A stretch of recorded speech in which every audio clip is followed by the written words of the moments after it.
आज की कहानी का नाम है संगति का असर। एक बार एक राजा शिकार के उद्देश्य से अपने काफिले के साथ किसी जंगल से गुजर रहा था।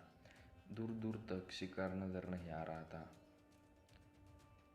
वे धीरे धीरे घनघोर जंगल में प्रवेश करते गए। अभी कुछ ही दूर गए थे कि उन्हें कुछ डाकुओं के छिपने की जगह दिखाई दी।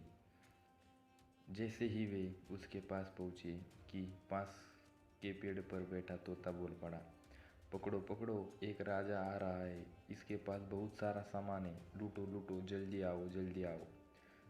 तोते की आवाज़ सुनकर सभी डाकू राजा की ओर दौड़ पड़े। डाकुओं को अपनी ओर आते देखकर राजा और उसके सैनिक दौड़कर भाग खड़े हुए। भागते भागते कोसों दूर निकल गए। सामने एक बड़ा सा पेड़ दिखाई दिया। कुछ देर सुस्ताने के लिए उस पेड़ के पास चले गए।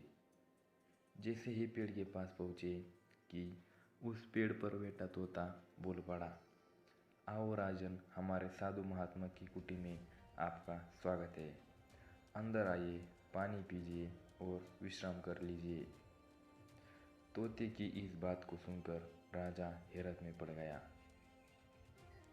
और सोचने लगा कि एक ही जाति के दो प्राणियों का व्यवहार इतना अलग अलग कैसे हो सकता है।